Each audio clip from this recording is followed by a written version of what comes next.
Continua desligado.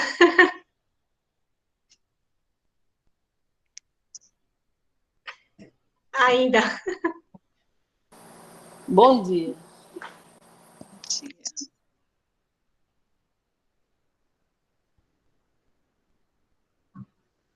Acho que ele vai entrar de novo. Sim.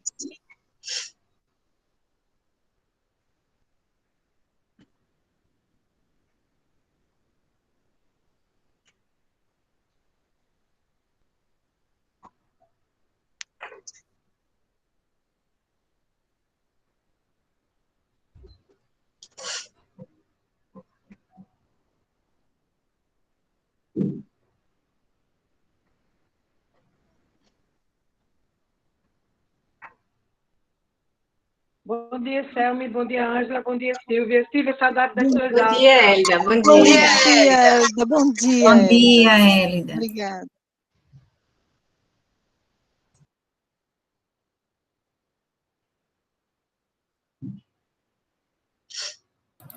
Liberei a turma para entrar, Selma.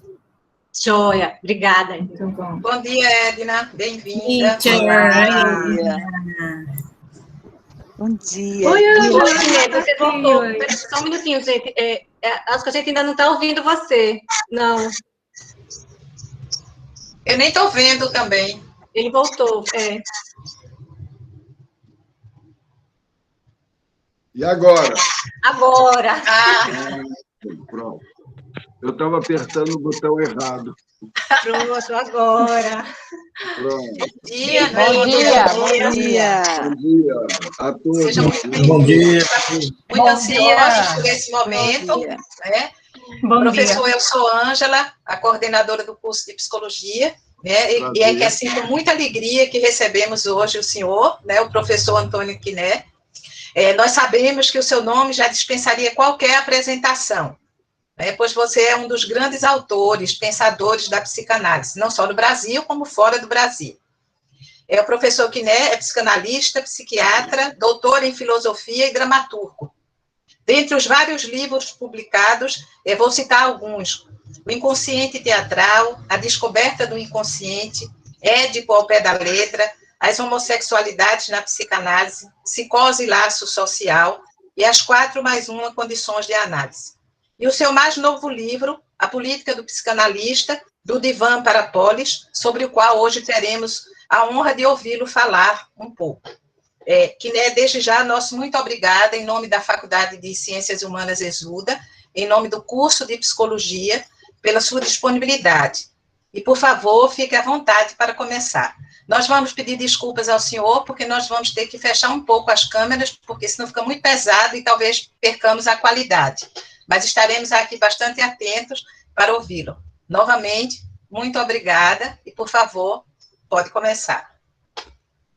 Bom, primeiro eu queria agradecer muito o convite que me foi feito através da Selmi, de participar aqui com os alunos, com o pessoal do Círculo e com que outros também, né, participantes que estão presentes, que vocês tiveram a generosidade de abrir. Sim. A gente vai só pedir que todos desliguem, porque parece que tem uma interferênciazinha de alguém. Com certeza. E eu queria pedir também para tentar desativar os comentários, porque isso acaba desviando um pouco a atenção. Os comentários do Luiz e comentários dos participantes, pode ser? Lucas, nosso assessor para assuntos tecnológicos. Vou desativar aqui. Pode ser, Lucas? Porque está entrando a toda hora aqui, quem entra, todo mundo que entra tem um que fica aparecendo na minha tela, não sei se na de vocês. Não é? Então é meio chato isso, né?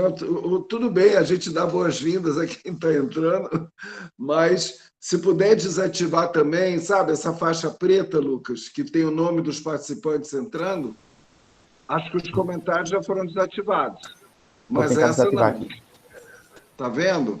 Vocês estão vendo?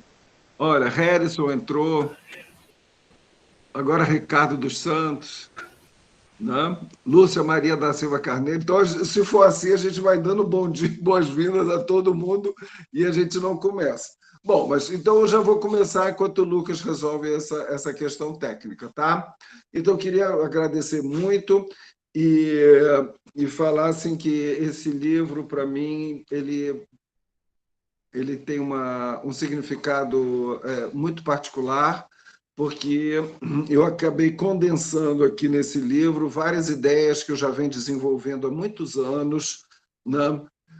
Posso ser claro, né? Muito propriamente, né? Desde o golpe que depois a presidente Dilma, né? E aquele, digamos, aquele golpe parlamentar e tudo que veio acontecendo desde então no Brasil para chegarmos a esse neofascismo tropical terrível que estamos vivendo, né? Que quem só não vê porque tem os olhos fechados ou então os ouvidos tampados e é adepto do negacionismo, né? Porque nós estamos vivendo um grande desastre, né?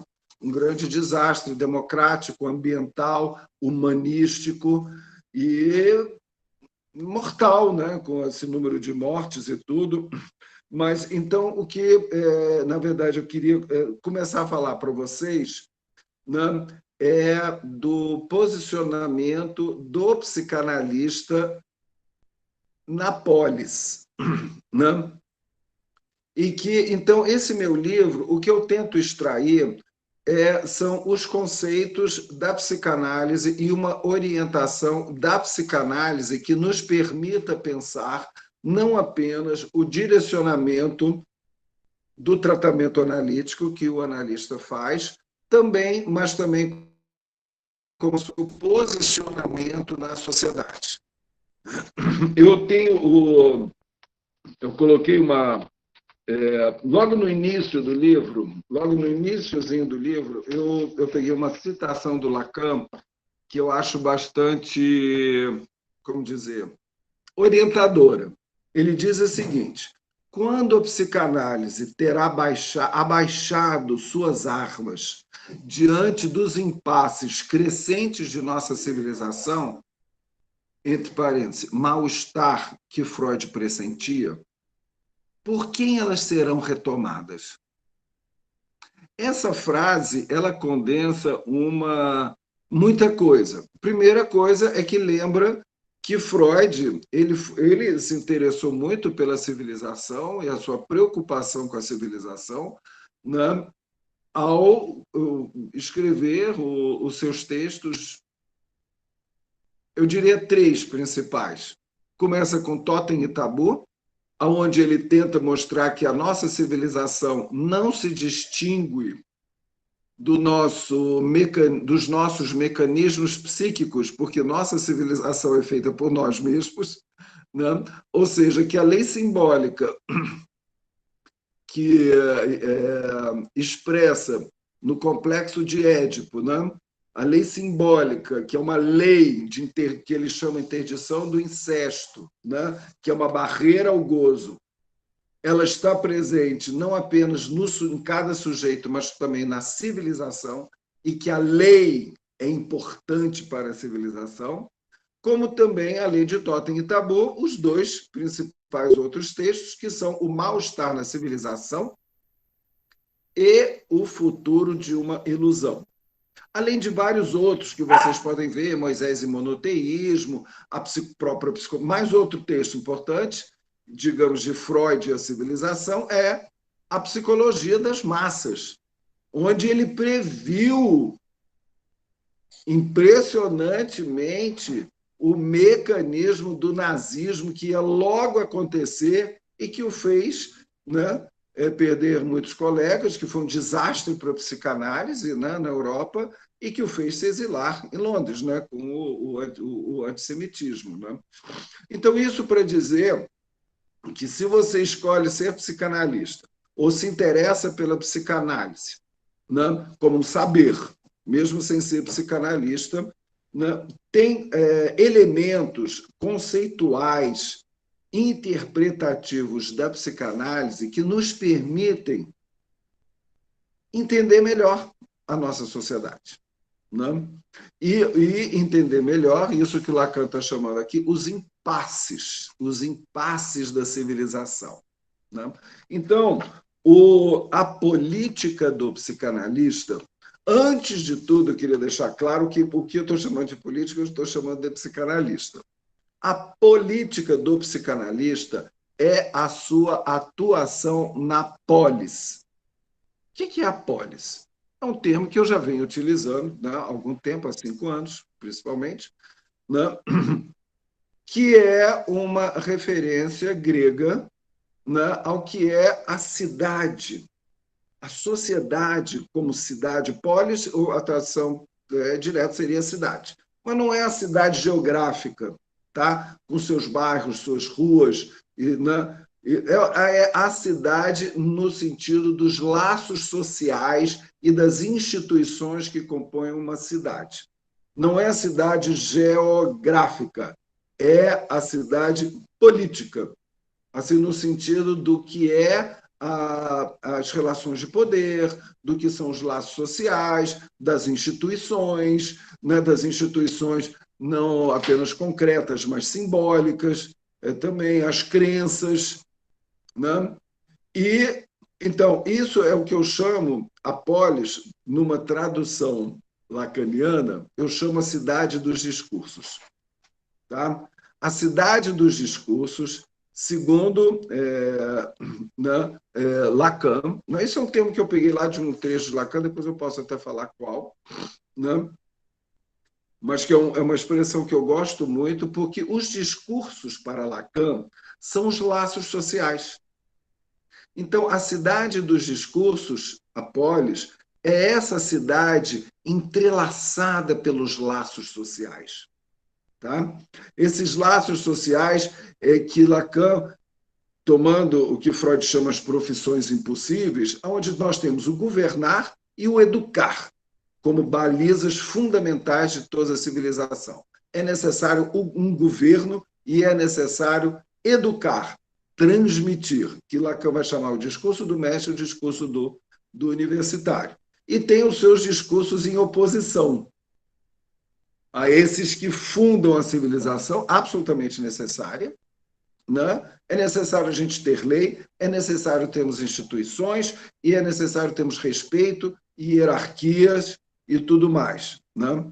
E também esses laços que, como o educar, que é o discurso universitário, como nós estamos aqui, eu estou dando uma aula, então todo mundo sabe que tem que ficar quietinho me escutando, não tem que ficar falando, vamos tirar os comentários, né? Eu estou numa posição de suposição de saber, vocês estão numa suposição de ignorância, né? Discurso universitário, apesar que eu não fico muito dentro do discurso universitário quando eu transmito psicanálise, não, tá? Mas tem o educar. Estamos aqui numa universidade, né? Que é fundamental, né? Que é o governar, o educar, e Freud coloca o psicanalizar, que é o poder interpretar, né? E atuar, e também Lacan ainda acrescenta outro laço social importantíssimo, que é o fazer desejar, que ele chama de discurso estéril. Então, a cidade de discursos é entremeada por esses discursos todos, né?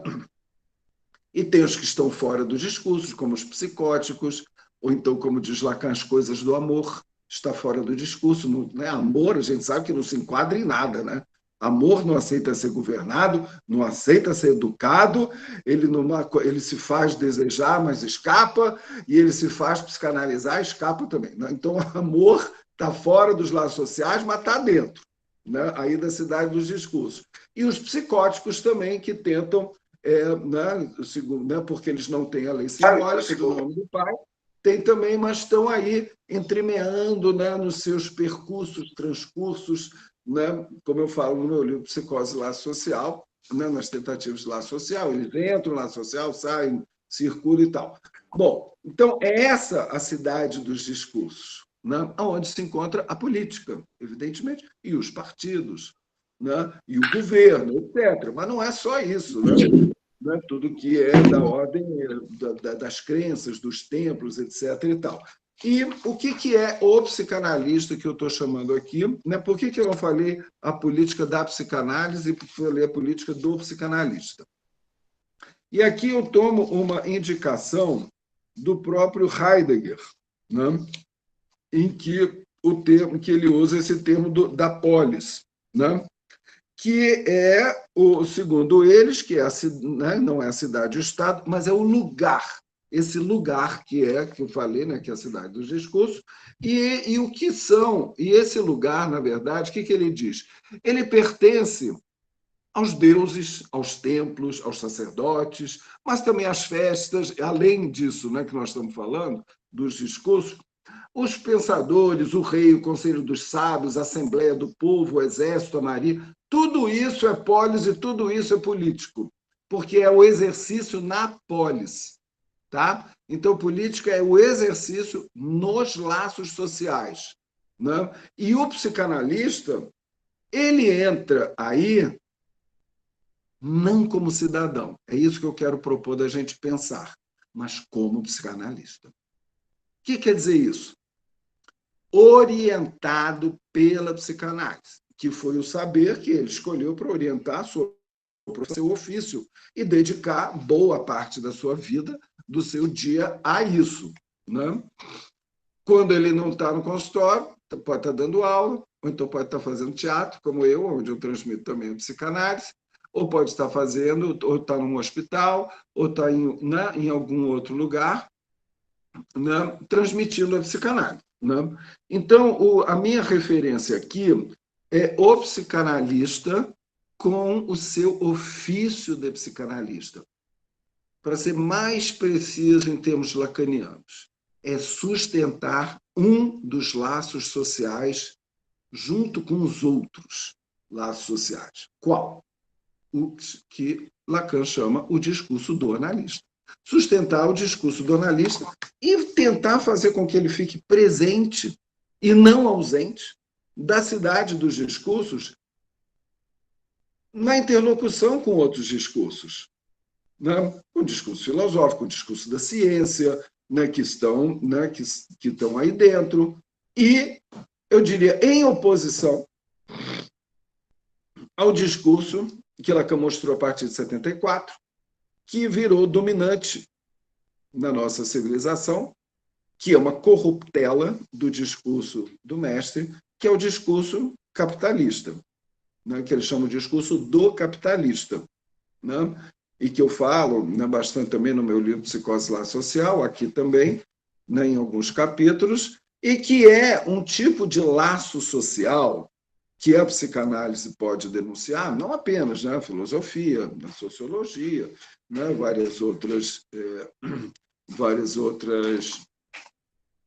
disciplinas, né, que denuncia o quê? A mais-valia, né, que é um conceito fundamental de Marx, que Lacan toma como referência para conceitualizar o objeto A, esse objeto de desejo, que é um objeto de gozo, né? O nosso objeto de desejo, que é também um objeto de gozo, você encontra, goza, aí ele vai embora, daqui a pouco vem outro, mas é sempre o mesmo, e ao mesmo tempo os objetos empíricos mudam, a fila anda, mas você está sempre ali com um objeto te causando, e esse objeto, quando você encontra, aí Lacan chamou de mais de gozar, em referência à mais-valia de Marx, e para fazer uma contraposição à mais-valia.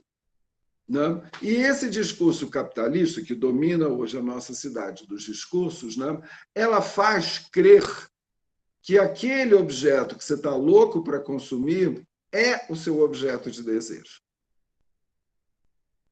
Então, que o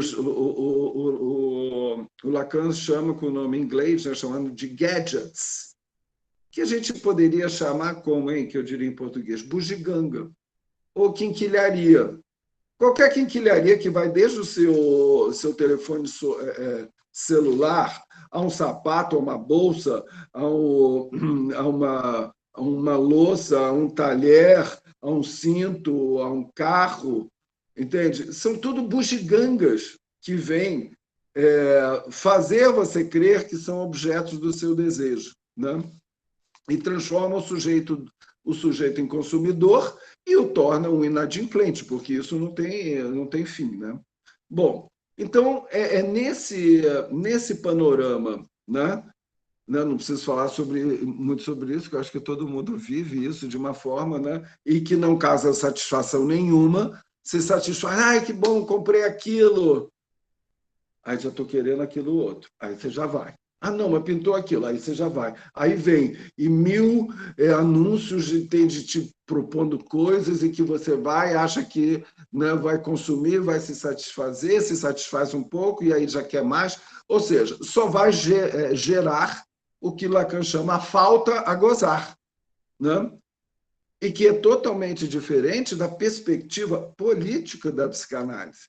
Primeiro é mostrar que isso é bugiganga, quinquilharia, né? Que seu objeto de desejo é outra coisa que não é isso. Né? Por isso que podemos dizer que o discurso do analista é o oposto do discurso capitalista. Né? É claro, aí vocês vão dizer, não, mas análise, o sujeito paga para fazer análise, paga porque é o que o dinheiro é o que se, né, monetariza a libido atualmente, né? Falo muito sobre isso no meu livro, As 4 condições, as 4 mais uma condições da análise, e no meu próximo, que eu retrabalhei isso nas minhas lives do ano passado, que estão sendo transformadas em livro, vou lançar, já faço aqui um pequeno anúncio, vou lançar no mês que vem, Análise Online na pandemia e depois, onde eu trabalho também essa questão. Mas, voltando, então, é a partir desse panorama que nós temos que pensar a política do analista. Mais uma vez dizendo que não se trata de política partidária, se trata da presença e da atuação do psicanalista na polis, que é a cidade dos discursos, certo? A partir disso, então, eu desenvolvo uma série de pontos, né? E, para começar, isso foi apenas uma introdução, que ainda não comecei, né? Eu queria falar de uma coisa que Lacan nos aponta, que é a não descontinuidade, ou seja, a continuidade da análise no divã, do que se faz no divã, com aquilo que o analista faz fora. Há uma continuidade mebiana, não tem descontinuidade. Assim como Freud dizia que a psicologia individual não se distingue da psicologia coletiva, né?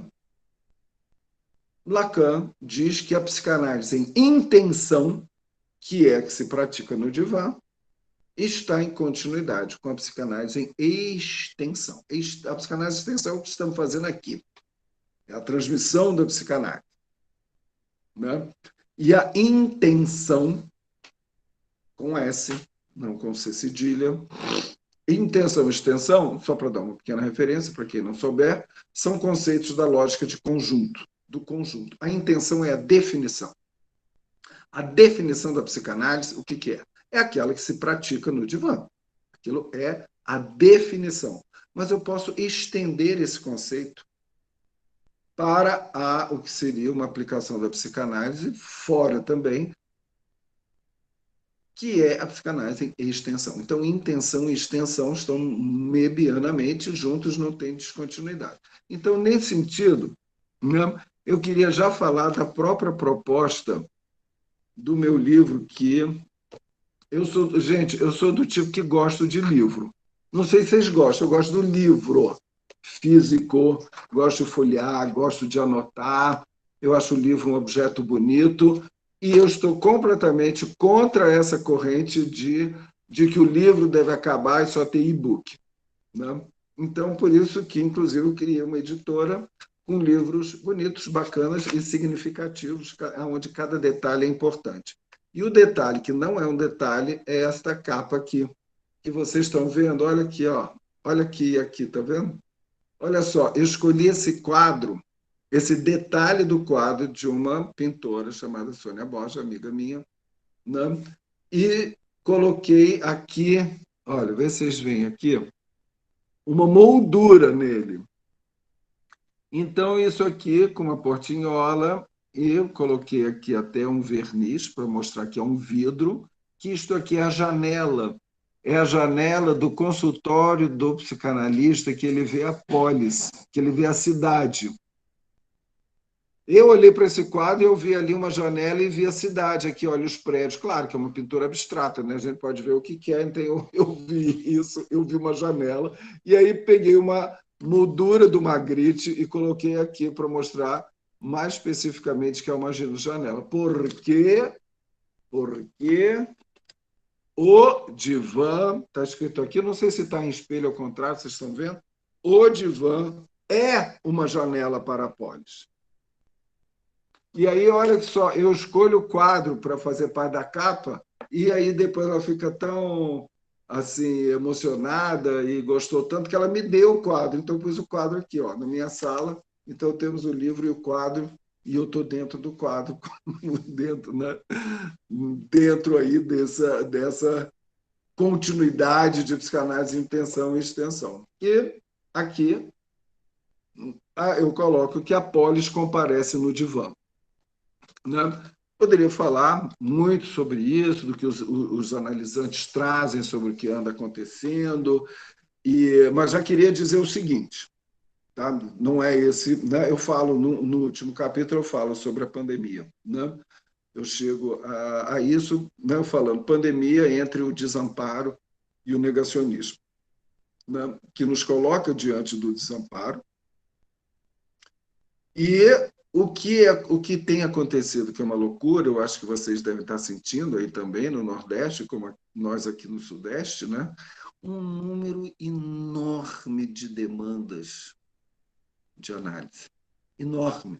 De análise de terapias da fala, né? Sendo que a análise é mais que uma terapia, né? Onde se oferece e se exige mais do sujeito do que simplesmente o apaziguamento da sua angústia. Aí até é procurar a causa. Isso para os alunos, né? A grande diferença de psicoterapia e psicanálise é que nós trabalhamos com a causalidade psíquica. Nós vamos na origem dos conflitos, na origem dos problemas, né? Não se trata só de dar uma apaziguada, falou, teve efeito catártico, né? Isso é a grande diferença, né? Mas é impressionante o número de pessoas, eu olho para os lados assim, meus colegas mais velhos, mais jovens e tal, todos com muitas demandas, muitos com consultórios cheios, que não tem mais horário para propor, e as pessoas continuam pedindo, ou seja, o que está acontecendo nessa pandemia e com o isolamento social, com o desastre econômico, um grande desamparo que nos deixa não só esse vírus, que a cada vez aparece mais novidade, mais assustador, como também a falta de um governo que ampare, né, e que nos dê realmente uma orientação e tudo mais, né? O número de demandas de análise aumentou terrivelmente. Agora, uma coisa é certa, se a pandemia é para todos, o sintoma é individual.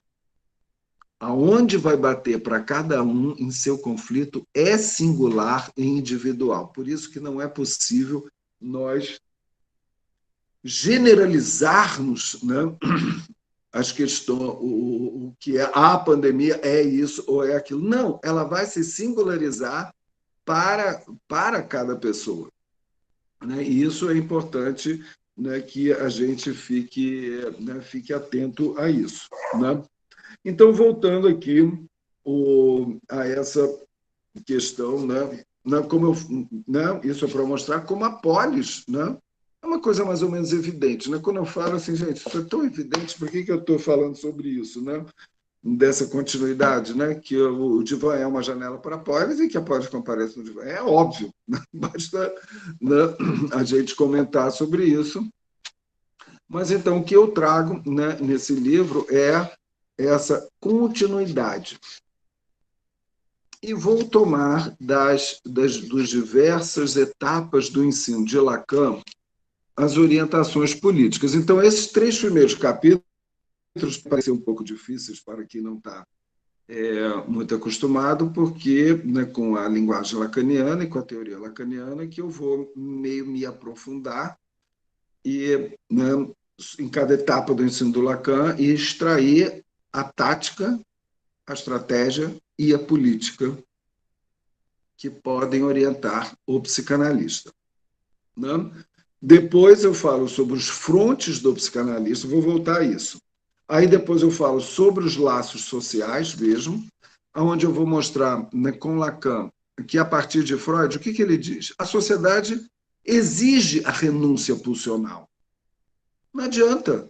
Você tem que, para você conviver em sociedade, você tem que renunciar às suas pulsões e satisfazê-las do jeito que der, mas com cuidado para você não se arrebentar nem arrebentar o outro. Se não houvesse a civilização e a sua lei simbólica de interdição e a sua, podemos dizer, e a sublimação mesmo das pulsões nos laços sociais, se não tivesse barreira, se não tivesse renúncia ao gozo, a gente estaria trepando e se matando o tempo todo. Que a pulsão sexual e a pulsão de morte é isso, né? É pegar, comer e matar. Né? E é o que acontece, que o Freud mostra, onde é que acontece isso? Na guerra. Na guerra, há uma suspensão da proibição de fazer do outro o que você quiser. Você suspende isso que a civilização, né, enquadra. A civilização é reguladora do gozo pelos laços sociais. É isso que Lacan vai nos mostrar a partir de 1969, 1970. Né? Há uma regulação, e que a política é feita de gozo. A política, no sentido partidário, de governo, de hierarquias, de luta pelo poder, é feita de gozo. Né? E nós estamos vendo atualmente como isso é utilizado no pior dos seus sentidos, que é o que eu desenvolvo também aqui em outros capítulos, né?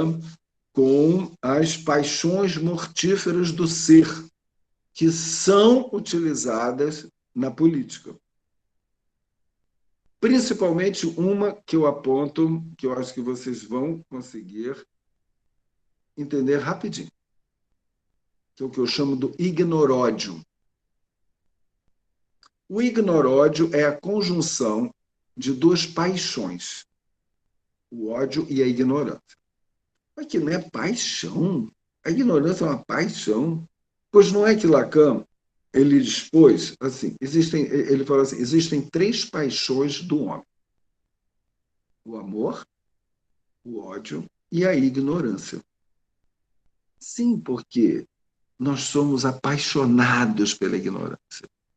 A gente não quer saber, principalmente, da castração, da falta.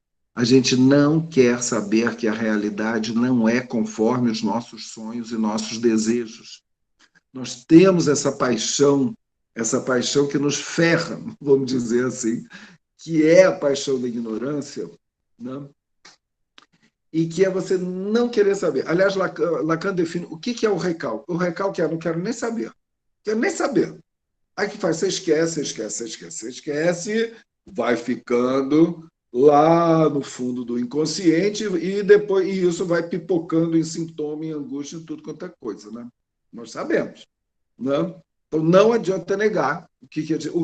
Na verdade, a psicanálise é um antinegacionismo, é um procedimento anti-ignorância, é um procedimento que trabalha com o desejo de saber. O analisante, né, está o tempo todo em conflito com o quê? O desejo de saber, senão ele não faria análise, e a paixão da ignorância, puxando para não saber.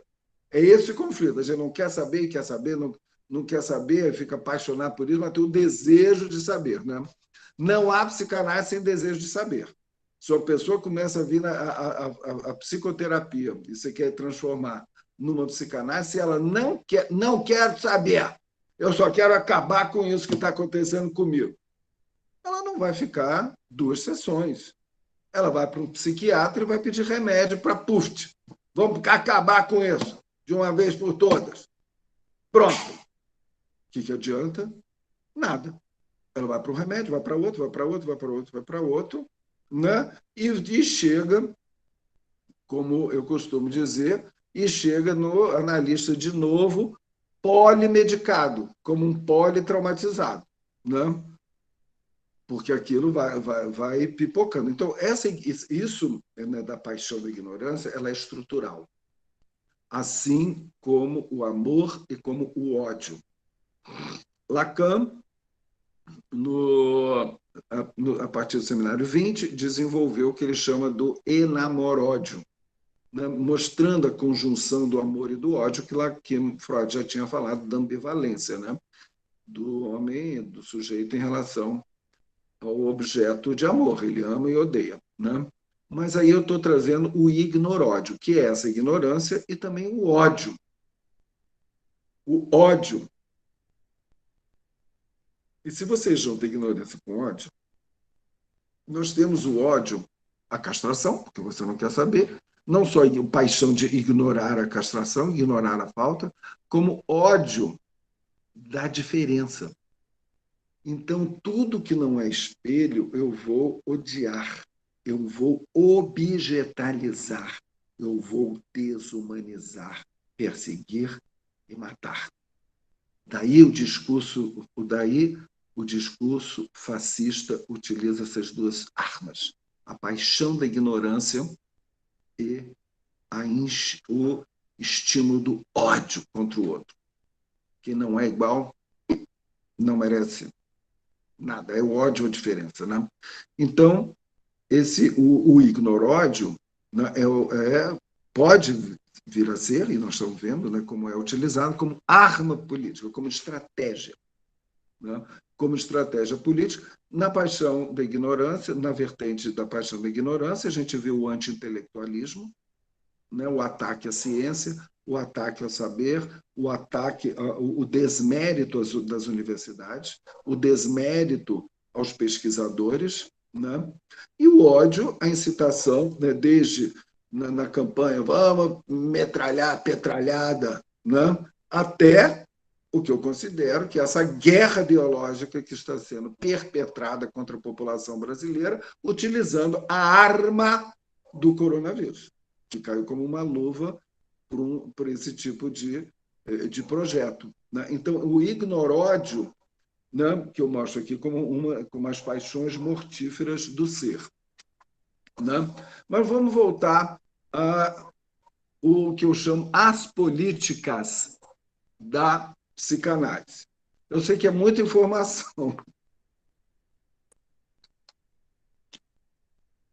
né? Mas que eu estou, né, então eu estou tentando pegar algumas coisas da própria psicanálise, mostrar como isso tem uma aplicabilidade, né, para entendermos a sociedade, né? Mas eu queria... olha, já são 15 para as 11. Não, vamos deixar um espaço também para as perguntas, para ter um debate. Sim ou não? Ótimo, professor. Acho que sim, né? Tá bom. Então, eu vou falar mais um pouco e a gente abre, tá? Por favor. Tá bom. Você acha que está dando para acompanhar? Tá bom. Então, vamos lá. Então, eu tentei extrair, eu vou tentar falar numa linguagem mais ou menos simples, mas aí que está, essa coisa é difícil transmitir psicanálise, né? Eu acho maior dificuldade, porque quando a gente vai para um público como esse, que vai desde estudantes até profissionais da psicanálise, psicanalistas, né, com muita experiência e muita quilometragem, não só na clínica, como também na teoria, fica difícil saber, né, qual é o nível. Então, todo mundo vai sair frustrado. Uns acham que eu falei muito complicado, os outros acham que eu falei muito primariamente. Então, vamos partir da falta mesmo, né? Então, vai ser apenas uma espécie de apresentação de alguns temas, né? Então, uma coisa que me norteou, teve 2 eixos que me nortearam, então eu vou parar por aí, eu vou tentar, não vou poder desenvolver, né? Mas eu vou apenas apontar 2 eixos, né? Teóricos, né? Múltiplos, mas que me nortearam. A primeira, que eu chamo, né, as políticas da psicanálise, a partir do que Lacan, da tríade que Lacan toma emprestado de Clausewitz, Karl von Clausewitz, em seu tratado chamado Da Guerra, que foi feito logo depois da Primeira Guerra Mundial. E ele tem uma tríade, né, onde ele articula, para falar sobre a guerra, ele utiliza uma tríade que é a tática, a estratégia e a política. Então, as 3 estão articuladas. Tá? Lacan desenvolve brilhantemente essa tríade no seu texto A Direção do Tratamento e os Princípios do Seu Poder, de 1958, para a direção do tratamento analítico. Então, o que ele diz? Sim, eu tenho que dizer, lá para o Clausewitz, o que é a tática? A tática corresponde à tática de um combate, né? Pense naquele combate né, da Primeira Guerra Mundial, ainda não tinha bombas atômicas, não tinha, né, era uma coisa de corpo a corpo, né? Aqui, um batalhão do Exército A vai ter como objetivo conquistar aquela colina que está ali adiante, que está ocupada pelo Exército B. Então, a tática vai ser, vamos, então, de noite, quando todo mundo estiver dormindo, a gente vai lá e ataca. Então, é uma determinada tática para um combate. O que é a estratégia? Quero conquistar o território inteiro, são 10 colinas. Qual é a estratégia que a gente vai usar? Vamos primeiro uma, depois outra, aí no dia seguinte a gente ataca 3, aí e faz um planejamento. Isso é o planejamento estratégico, é a estratégia. E a política? A política é vamos dominar aquele povo e instaurar a nossa civilização, né? Em relação aos índios, aos que não são civilizados. Vamos colonizá-los. É a política. Tá? Por exemplo, então, o que o Lacan ele toma isso emprestado, tática, estratégia e política, para pensar o que é uma análise. Né? E aí, o que ele diz? Qual é a tática do analista que ele usa em cada combate? Ou quer dizer, em cada sessão. Cada combate é uma sessão, então é a tática, é ali. Aí ele diz que a tática é a interpretação analítica. Qual a estratégia? Qual é a estratégia que o analista vai ter? Ou seja, como é que ele vai planejar a sua estratégia de tratamento com aquele analisante? Aí ele vai ter que ver como é que é a transferência desse analisante com ele, né? E vai ver como é que ele vai manejar isso.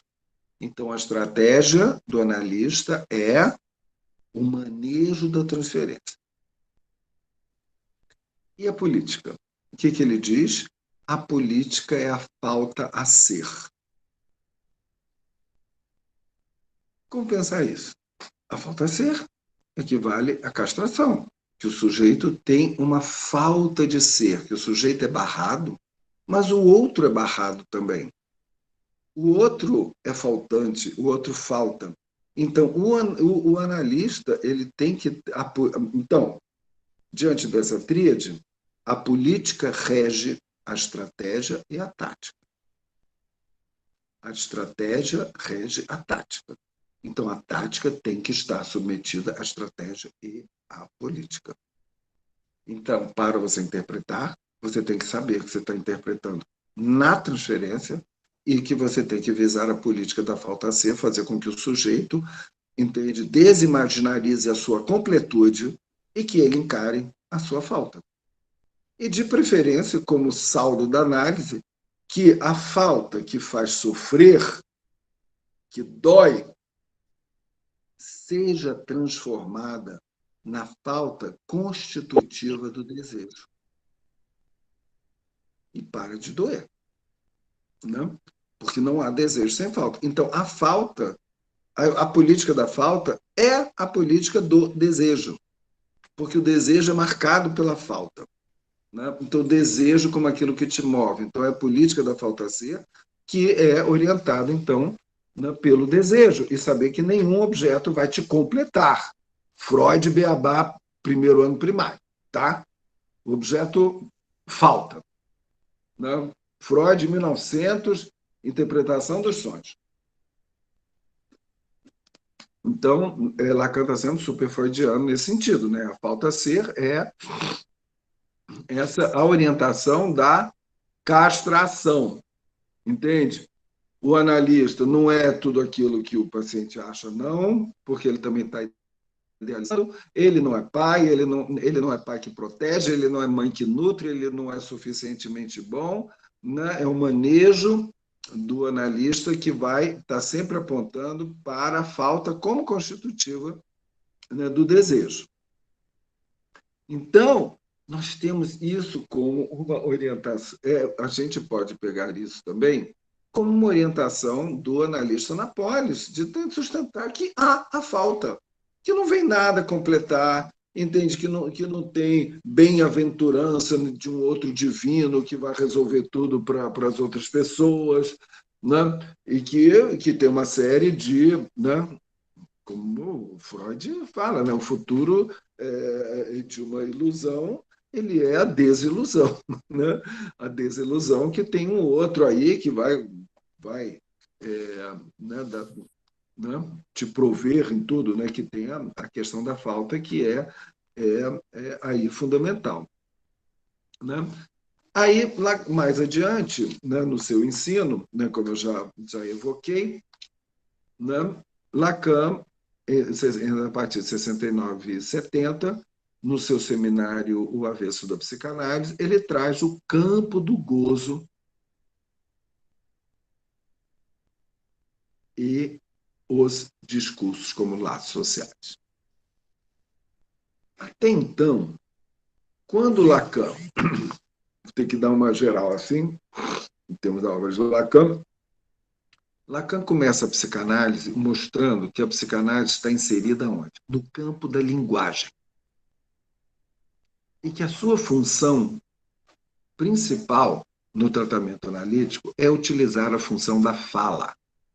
Daí o seu texto inicial, inaugural, de sua entrada na psicanálise, é função e campo da fala e da linguagem. A função é da fala e o campo é da linguagem.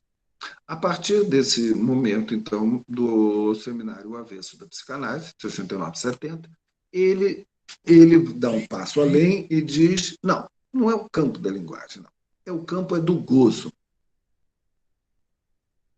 Ele vai para outra dimensão da estrutura, que é o gozo, é a libido da qual Freud falava, a energia pulsional, os afetos. É isso que é da ordem do real, do gozo. Tá? É aquilo que te afeta, aquilo que te angustia, aquilo que te tesa, aquilo que te faz sofrer, aquilo que te faz entusiasmar, tudo isso é gozo. Né? Da ordem do real, que está fora do significante, está fora do simbólico e, no entanto, está articulado com ele. Tá? Então, Lacan vai tomar, por outro viés, a psicanálise inteira, e que inclui o sujeito e os laços sociais, que inclui o indivíduo e a sociedade, que inclui o sujeito nos laços sociais. Tá? Não apenas o sujeito ele mesmo, autisticamente falando, mas ele em conexão com os outros também. E aí ele vai dizer o seguinte, não, existe o campo do gozo. O campo da linguagem está inserido no campo do gozo. Tudo é linguagem? Não, nem tudo é linguagem. Tudo é estrutura. Na estrutura nós temos gozo e linguagem. Né? gozo, que é da ordem do real, linguagem, que é da ordem do simbólico, e temos a imaginarização disso tudo, né? Que é da ordem do visual, da figurabilidade, do sentido, da compreensão, que é o imaginário. Né? E é a partir daí que ele extrai aquilo que eu falei, que é o mais de gozar, o objeto mais de gozar, como orientador da direção do tratamento. O analista está nesse lugar. Não apenas, como na política da falta ser, o analista é colocado no lugar do grande outro e ele tem que mostrar para o sujeito que o grande outro é furado, ou seja, que ele não tem que ocupar esse lugar do grande outro no qual o analisante coloca, mas que ele está no lugar de objeto desse mais de gozar para o analisante. E é a partir daí que ele vai operar. Operar, né? Com o quê? Com as suas táticas.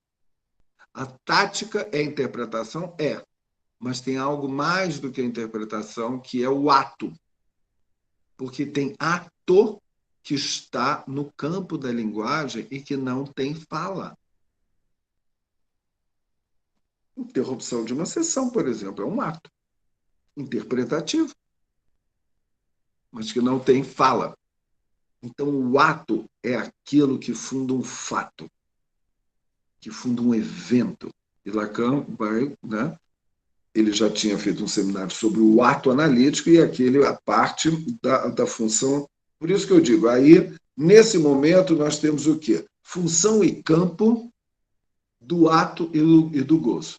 É a função do ato e o campo do gozo. E a interpretação entra como tática de ato, com sua fala, mas não só, porque tem atos sem palavras, assim como o campo é do gozo, da onde se extrai o mais de gozar, e que a partir é aí que Lacan vai falar, na política de gozo que se trata, né? Porque aí, né, ele vai trabalhar isso. E um passo a mais que eu dou para extrair outra orientação política da psicanálise, é um pouco mais além no ensino de Lacan, aonde ele trabalha as fórmulas da sexuação, que é um passo fundamental que ele dá para a psicanálise, mostrando como a diferença do sexual está para além não só está para além da anatomia, como está para além dos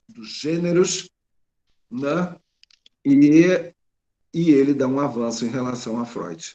E, né, eu tenho alguns livros que eu trato sobre isso, né, desde os outros em Lacan, que mostram essa particularidade do que é o outro sexo e o outro gozo, né, também como sexuação e identidades, né, as homossexualidades também, né, que são duas coletâneas que muitos autores tratam sobre isso, né, que é uma indicação, e aí é onde que ele vai fazer a diferença entre, vou partir da lógica, não vou pegar o homem e mulher, mas os dois lados, os dois sexos que seriam, tá? Que não são dois, vocês vão ver por quê. Porque eles não são, porque não é binário, não tem similaridade. Tem uma parte dita homem, que é o todo fálico, e o outro, que é o não todo fálico, dita mulher. E que são duas lógicas totalmente distintas e que Lacan mostra como elas estão entrelaçadas, como elas estão juntas, mas que nós temos que depreender que são duas. O todo fálico ele forma um conjunto onde todo mundo é submetido ao fálico. Todo mundo. Mas, a partir da própria regra dos conjuntos, para toda regra tem uma exceção que afunda como regra, tem um que não que é o um da exceção. Então tem o um da exceção, que seria correspondente ao líder, não o pai da ordem primitiva, o pai do gozo, miticamente falando, aquele pai do gozo. Todos estão submetidos à castração, menos ele. Tem o todo fálico menos um. E esse um é o tiranossauro, né? Eu costumo chamar, né, o tiranossauro, que é o dinossauro do lado do pai da ordem primitiva, né, que escravizava os homens e comia todas as mulheres. Era basicamente isso, né? Até que depois eles se revoltam, matam o pai e vão fundar a civilização, substituindo o pai pela lei simbólica Totem e Tabô, né? Mas então essa é a lógica, né, do todo fálico. O todo fálico mostra o grupo, faz grupo, tá? Constitui um universo fechado, que é aquele grupo todo fálico que faz um universo com exceção de um. É a lógica da psicologia das massas, do grupo, e que ele é, por definição, segregador. Ou você está dentro ou está fora, né? É segregador. Do outro lado feminino, dito feminino, que é o lado do não todo. Não tem esse todo que forma um grupo, um universo. Não tem. Não forma um conjunto fechado. E tampouco tem um. Não tem um da exceção. Não tem. Não tem. E esse conjunto é um conjunto aberto. Aberto. Então, não faz grupo. Então, se aqui nós temos, na lógica fálica, né, do todo fálico, o falo, né, que vai dizer que é o um, então é todo mundo fálico, e menos um que pode mandar em todo mundo. E aqui nós temos algo aberto, que ou aqui você faz parte do grupo ou não faz parte do grupo, aqui você não faz nem parte do grupo, nem do grupo, porque não tem grupo. É aonde se conta, todo mundo é contado um a um. Então, essa é a lógica da não toda, que eu chamo a política da não toda, do um a um, em sua singularidade. E também não tem esse um, né? Esse um também tem relação à castração, né? Então, não tem esse um da castração. E aí Lacan vai mostrar que existe o gozo fálico, né, que é, né, relativo a esse, e tem um outro gozo, que o objeto A, por exemplo, está do lado do não todo, e também tem um outro gozo, que é um gozo, né, que aí ele vai trabalhar, que seria considerado o gozo feminino, mas que equivale ao gozo místico e tal, que não trabalho aqui bem essa questão, mas porque me interessa mais a lógica e a política ser extraído desse não todo, né? Que é uma política o quê? Não segregativa, é uma política do um a um, cada um com seu sintoma, com a sua singularidade, né? É a política que não é supremacista como a outra, né? Que vai hierarquizar os homens, que não tem hierarquia, né? E é onde as pessoas são contadas uma a uma, né? E isso é uma orientação tanto para a direção do tratamento, né? Quanto para né, para pensarmos aí a política na sociedade. Vou parar por aqui um pouco.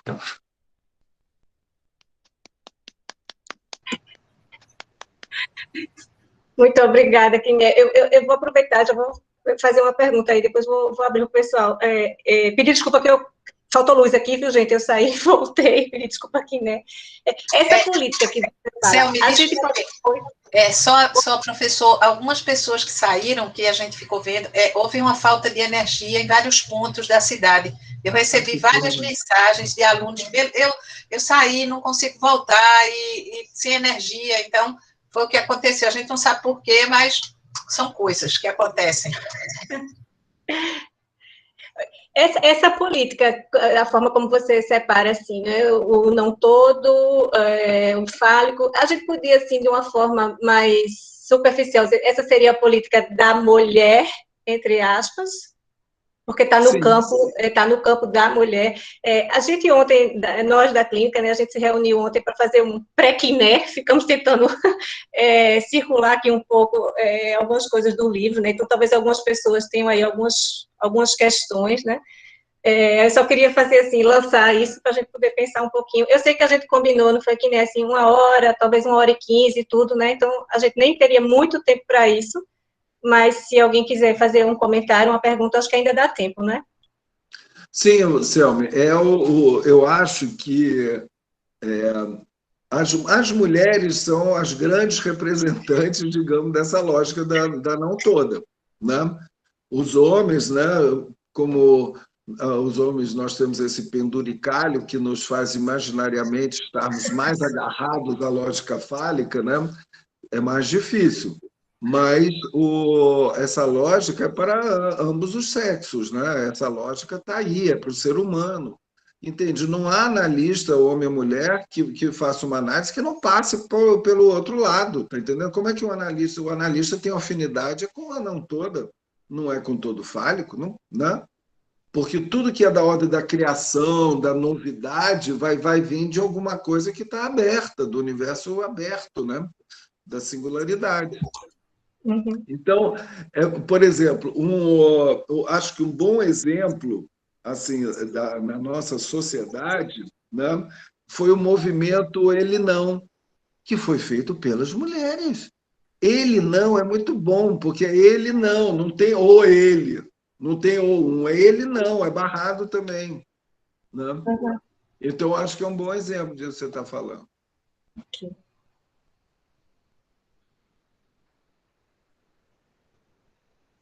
E aí, gente, o pessoal da clínica que ontem estava aí cheio de perguntas. Pode fazer por escrito, aí vocês leem, se quiser. Sim. Posso fazer uma, Salem? Pode, claro. Kinê, bom dia. Primeiro para você, bom dia aos demais colegas e quem está aí também participando. Queria muito agradecer a sua presença aqui. Acho que em nome da clínica, né, daqui da Clínica Exuda, acho que é uma honra para todos nós estar recebendo você. E eu tinha uma questão aqui que eu estava pensando, eu tinha anotado aqui, aí se você puder me ajudar aí a pensar junto. Quando você fala, né, deixa eu só abrir aqui.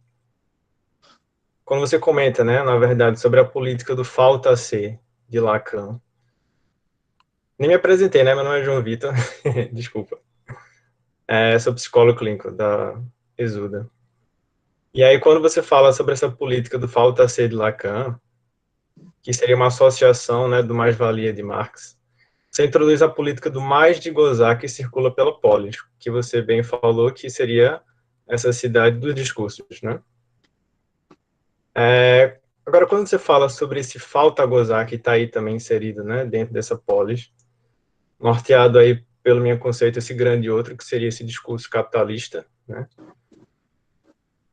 Seria através disso que seria uma substituição, né, ou na verdade uma troca desse lugar de sujeito pelo assujeitado, ou seja, aquele que está sujeito a esse discurso capitalista? Ótima pergunta, Vitor. É Vitor, né? Ótima pergunta. É isso mesmo. A gente, o assujeitado, né, ao discurso capitalista, eu acho muito bom você ter salientado isso, porque ele abdica da sua posição de sujeito. Né? Ele vira o quê? Um consumidor.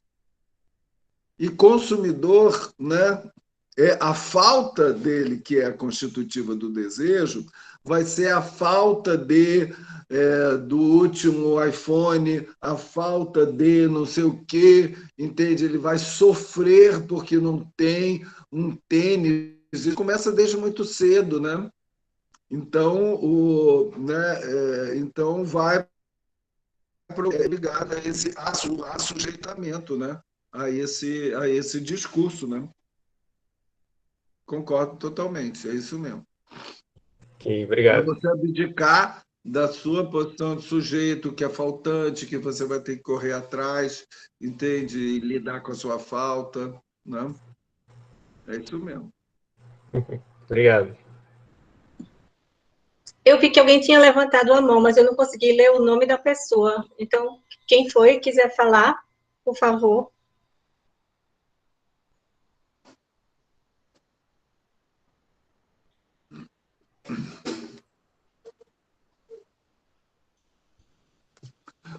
Olha, gente, tem capítulos que não são tão difíceis, não, viu? E eu vou dizer, enquanto não pergunto, vocês podem ler cada capítulo independente dos outros. Por exemplo, eu tenho 3 capítulos inteiros que eu falo sobre a questão do virtual, do uso do digital, dessa vigilância do que o capitalismo faz em cima do consumidor, né? Você vai pesquisar, quero comprar uma calça. Aí você desliga o seu computador, o seu telefone já está com 1000 calças, as calças estão correndo atrás de você, né? E essas coisas, né? Eu falo sobre isso, o estado paranoico, como que os governos estão utilizando fake news e utilizam seus dados para te mandar coisas exatamente que sabem que é o seu perfil, tarará, né? Eu falo também sobre isso. E também sobre a questão do sexo e política, de poligêneros e tal, né, que eu falo também. Então, né, é um livro assim, que tem a sua variação. Não é, eu falei já do mais difícil, viu? Mas é porque, né, como vocês estão na área e tal, então é uma coisa que dá para se introduzir também, né, dessa forma. Eu não sei se eu posso fazer uma pergunta, professor, mas aí a nossa saída seria o quê? O autoconhecimento, é isso? Exatamente. Ou irmos morar no mato, como diz a história. O problema é que o mato está sendo desmatado, né? Completamente, né? Está sobrando pouco mato. É isso mesmo, é o autoconhecimento. Mas como é muito difícil o autoconhecimento, sugiro a análise mesmo. Psicanálise. Mas esse autoconhecimento seria através da análise, é isso que eu pensei. Porque, Exatamente. assim, eu achei interessante esse todo fálico, e parece que o que a gente está vivendo é esse processo onde o todo fálico está lá nas alturas, né? E, assim, a tecnologia está acompanhando isso, né? Pior que está, né? Todos esses processos. Pior que está, Rosiane. Rose. Né? Olha, estão perguntando onde compra o livro. Olha, no próprio site www.antonioquiné.com, livraria, vocês podem lá comprar. Mas é isso, olha, todos vocês que quiserem perguntar, pergunta para a Selma e para a Selma e para os outros professores que vão ajudar a pensar isso. E tem as referências bibliográficas todas, né, para desenvolver. Eu teria só mais uma questão, por exemplo, quando você pensa a questão desse não todo feminino, né? Esse seria, se pensar essa questão da singularidade, né? Mas a gente vê que mesmo essas singularidades, os meios de comunicação, ela consegue puxar isso para elas e torna uma coisa comercial, de consumo. Eu estava pensando, essa semana eu recebi, porque eu sou igual ao senhor, eu adoro o cheiro do livro, o cheiro da revista, e eu terminei recebendo uma revista que eu sempre acompanho, porque trabalha muito essa questão feminina e eu gosto de saber, então a Cláudia. E aí a Cláudia, de uns tempos para cá, depois que o discurso dessa possibilidade das classes sociais estão em voga, então o tempo todinho ela vem, sabe, trazendo sempre na capa dela essa possibilidade. Aí eu fico imaginando o que seria uma saída, tá? Os meios de comunicação, eles terminam, né, como se estivessem encurralando esse processo, né? E aí fica muito difícil a gente pensar essas singularidades a partir de um processo que o tempo todinho a gente está sendo como se fosse puxado o tapete. Tem toda a razão. Daí a importância que não podemos nos calar. Exatamente, eu acho que isso que você sacou é muito interessante, né? Como, por exemplo, eles estão querendo cada vez mais transformar em consumidores as classes menos favorecidas para aumentarem o número de seus consumidores, né? Então, usa na publicidade, não sei o quê, você tem razão. É uma boa observação. É isso mesmo. A psicanálise vai te ajudar muito também a ser ainda mais aguda nas suas observações. Mas está indo muito bem. Ainda bem que eu tenho Silvia para me ajudar nos estudos.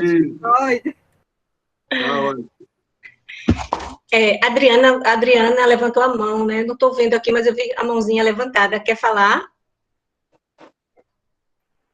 Eu queria sim, por favor.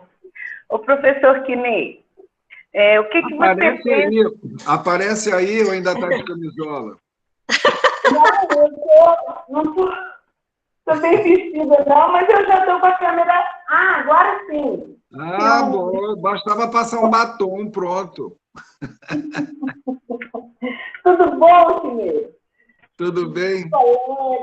Eu sou estudante de psicologia da Universidade Federal de Belo Horizonte, mas sou pedagoga há mais de 35 anos, então venho aí buscando a psicanálise como uma possibilidade de entendimento da criança, sobretudo no seu sofrimento, né? Mas o que me passou agora, que eu queria te perguntar, muito próximo, porque eu sou de Belo Horizonte, e nós fizemos o episódio dos fura-filas das vacinas aqui em Belo Horizonte, caracterizado por um grupo de poderosos economicamente aqui da cidade, né? Mas o que me passou é a respeito desses fura-fila, na ordem da vacinação contra o Covid. Você acha que esse é um comportamento todo fálico ou não todo? Repete, um comportamento o quê? É que está um pouco ecoando a sua fala. Sabe o que eu vou fazer? Eu vou desligar. Não, basta repetir a pergunta, repete a pergunta. É um comportamento todo fálico ou não todo, não é isso? O que, o fura-fila? Gente, é completamente, digamos, segregativo, é totalmente todo fálico, porque é segregador, se aproveitando digamos, do poder, que é outro símbolo fálico, é importante, mas outros segregando, né? Não tem nada mais antidemocrático e, como estávamos falando, né? E a serviço do sistema capitalista, né? Que Lacan fala do horror que é a segregação provocada pelo mercado, né? É isso mesmo. Ok, obrigada, Camila. Adorei essa, olha. O fura-fila não aceita o próprio furo. Isso mesmo, Raíssa. Ótimo.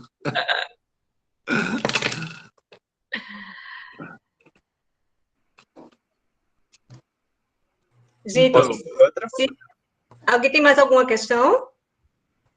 Posso fazer uma, Selma? Claro. Vai. Inês, se você me permite, queria fazer outra questão para você.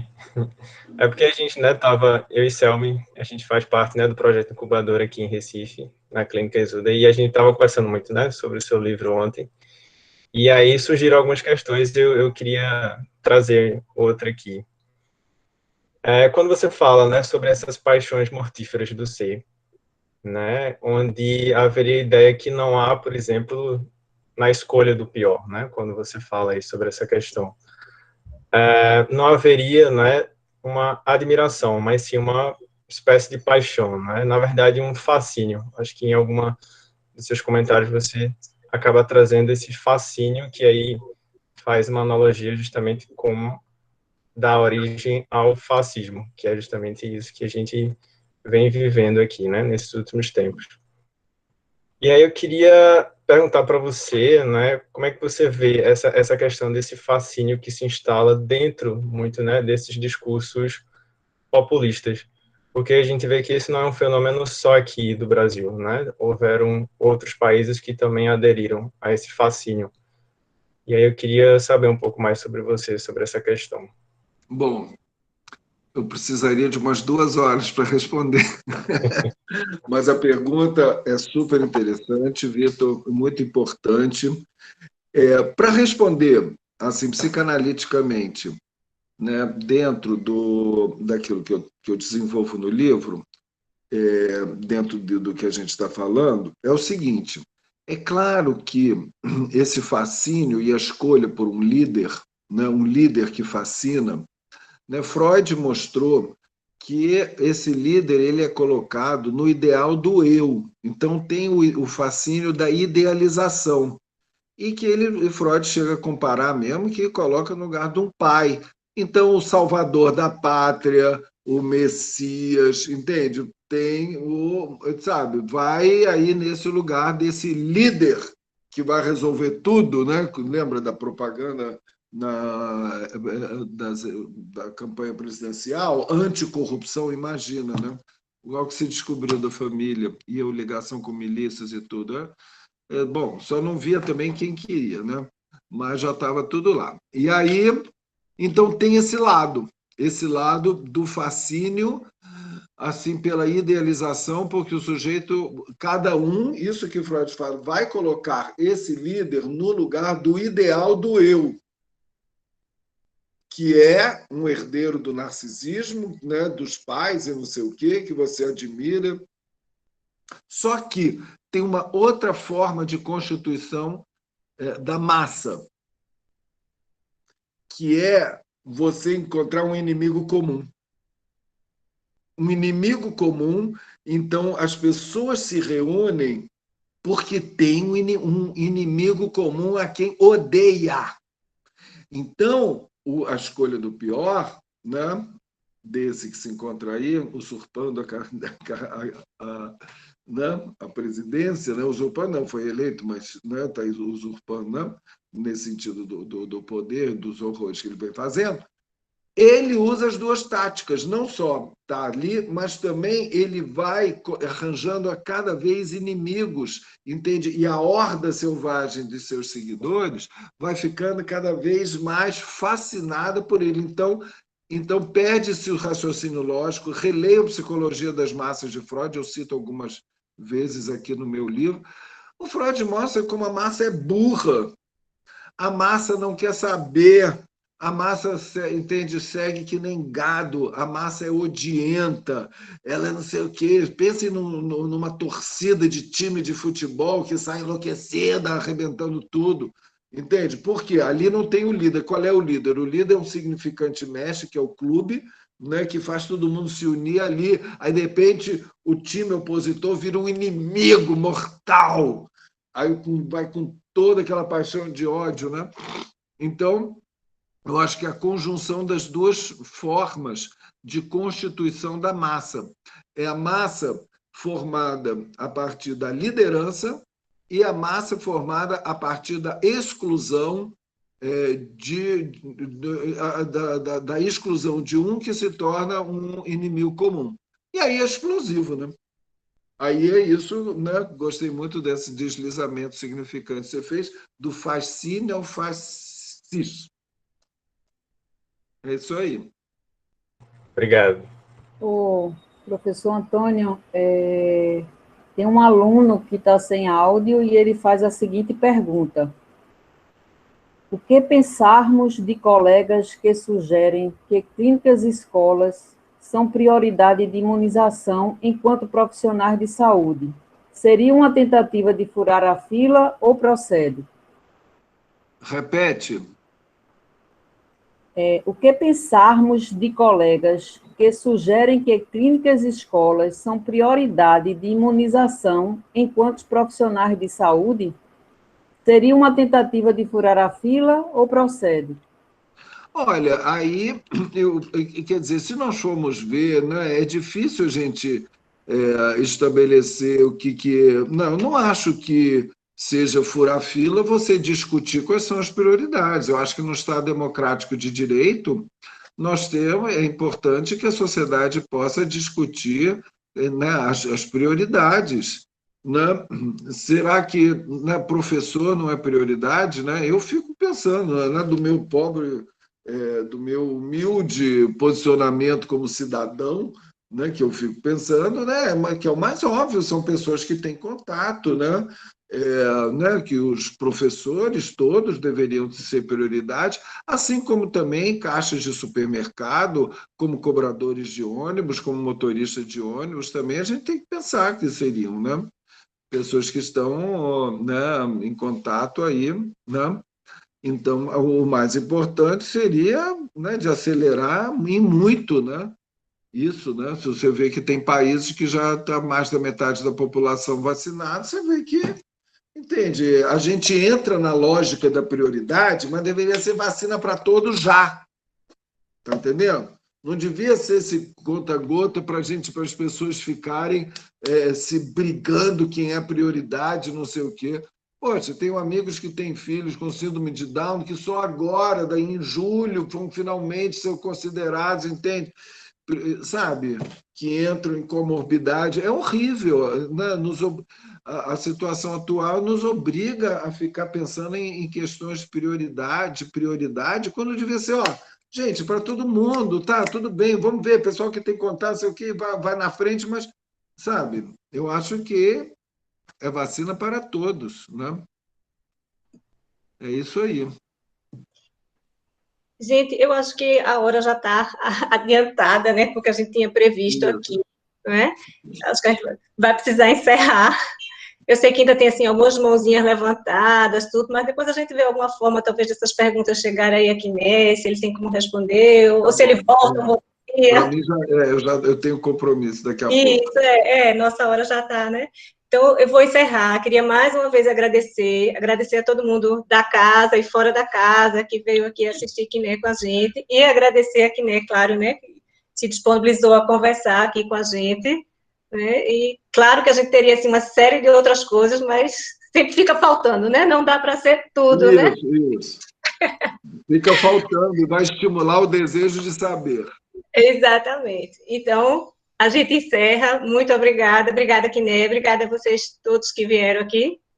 Bom dia para todo mundo.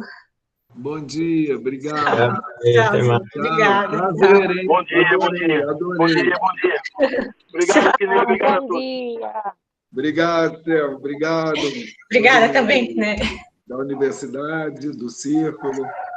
Obrigado. O pessoal do CEF, da Federal, que está aqui com a gente também. Da Federal. Obrigada, bom dia.